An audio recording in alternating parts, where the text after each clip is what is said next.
Meski demikian, Menteri Perdagangan Budi Santoso memastikan pemerintah masih mengkaji dampak perang terhadap komoditas ekspor tertentu, terutama yang bergantung pada bahan baku impor. Konflik di Timur Tengah dipastikan akan berdampak pada peta perdagangan internasional. Guna menghindari dampak berkepanjangan, pemerintah melalui Kementerian Perdagangan akan mengubah peta perdagangan internasional dengan membuka peluang pasar baru bagi negara lain, salah satunya dengan merambah pasar ekspor baru di kawasan Asia Tenggara dan Afrika, untuk mengisi kekosongan yang ditinggalkan negara-negara pemasok yang terdampak perang. Meski demikian, Menteri Perdagangan Budi Santoso memastikan pemerintah masih mengkaji dampak perang terhadap komoditas ekspor tertentu, terutama yang bergantung pada bahan baku impor.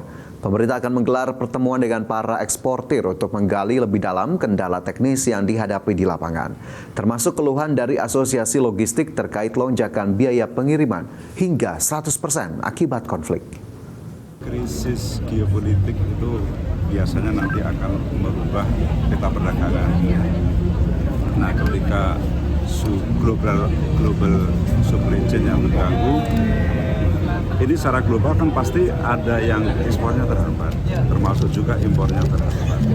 Jadi sebenarnya memang justru ada celah yang kosong ketika sebuah pasar di negara lain itu tidak disuplai oleh negara lain, ya pemasoknya selama ini berarti kan kosong. Nah, kita ingin memanfaatkan itu, ya wilayah-wilayah yang kosong, tapi kita juga harus jeli ya, mempertimbangkan kita survei benar apakah daerah itu memang. Himpunan Industri Mebel dan Kerajinan Indonesia atau HIMKI terus mengembangkan strategi ekspor dengan mencari pasar alternatif di tengah eskalasi perang yang terjadi di Timur Tengah. HIMKI meyakini peluang ekspor produk Indonesia tetap menjanjikan dibandingkan negara lain. Himpunan Industri Mebel dan Kerajinan Indonesia atau HIMKI terus mengembangkan strategi ekspor furniture dengan mencari pasar alternatif di tengah eskalasi perang yang terjadi di Timur Tengah. Selain itu, HIMKI terus memperkuat jaringan perdagangan internasional.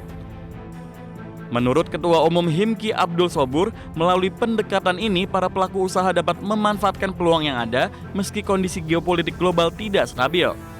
Langkah ini juga memperluas akses pasar baru bagi industri furniture dom. Abdul Sobur meyakini peluang ekspor Indonesia tetap menjanjikan dibandingkan negara lain. Akan terganggu. Namanya perang, apalagi Timur Tengah ini bukan sekedar kawasan biasa. Traffic dunia itu lewatnya kan Timur Tengah sekarang. Kalau kita pergi ke Amerika juga lewat Dubai juga atau lewat Qatar. Jadi traffic itu pasti keganggu karena perang ini. Belum lagi masyarakat Middle East sendiri kan yang terganggu, yang harusnya datang ke sini.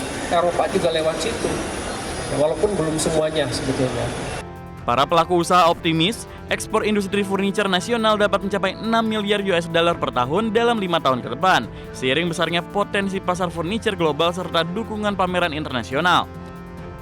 Jakarta, Ade Firmansyah, IDX Channel. Pemirsa, cadangan devisa periode Februari 2026 berada di posisi 151,9 miliar dolar Amerika Serikat. Posisi ini menurun 2,7 miliar dolar Amerika dari posisi cadangan devisa Januari yang berada di level 154,6 miliar dolar. Penurunan ini dipengaruhi pembayaran utang dan stabilisasi rupiah.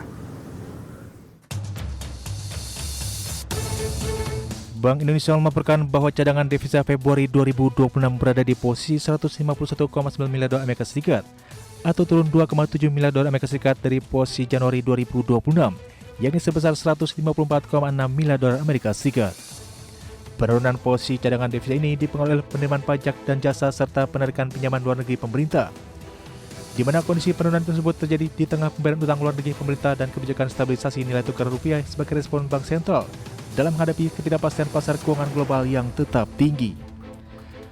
Kepala Departemen Komunikasi Bank Indonesia Ramdan Deni Prakoso mengatakan posisi cadangan devisa pada akhir Februari 2026 tersebut setara dengan pembayaran 6,1 bulan impor atau 5,9 bulan impor dan pembayaran utang luar negeri pemerintah.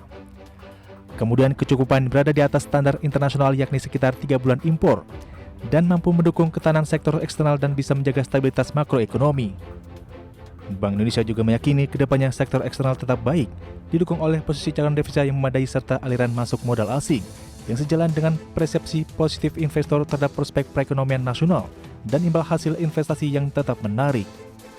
Selain itu, Bank Indonesia terus meningkatkan sinergi dengan pemerintah dalam memperkuat ketahanan eksternal guna menjaga stabilitas perekonomian untuk mendukung pertumbuhan ekonomi yang berkelanjutan.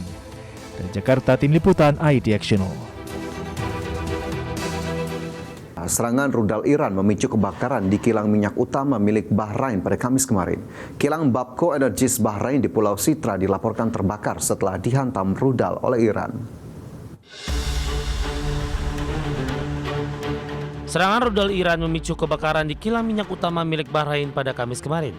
Dalam serangan tersebut, kilang Bapco Energies Bahrain di Pulau Sitra dilaporkan terbakar setelah dihantam rudal. Namun api berhasil dipadamkan dan operasi kilang tetap berjalan.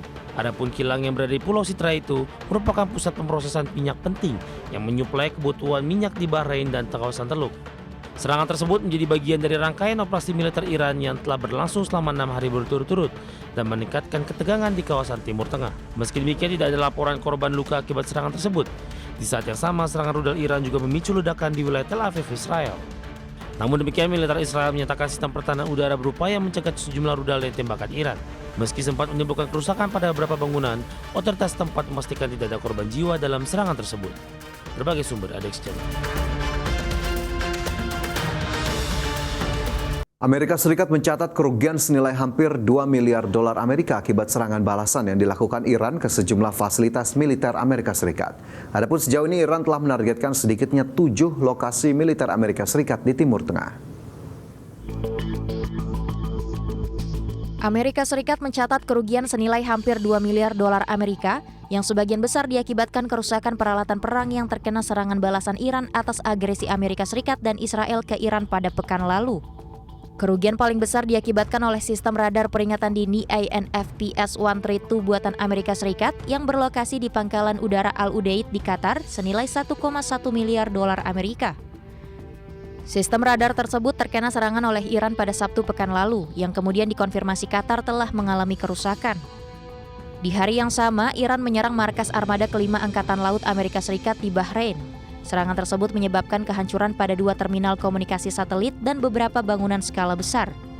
Kemudian pada hari Minggu pekan lalu, 3 pesawat F-15E Strike Eagle dinyatakan hilang dan hancur akibat tembakan salah sasaran Kuwait oleh angkatan udaranya.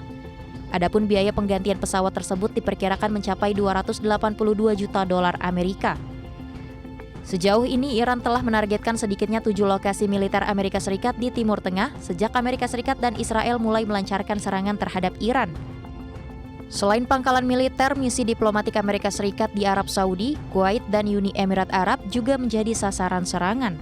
Berbagai sumber IDXchannel.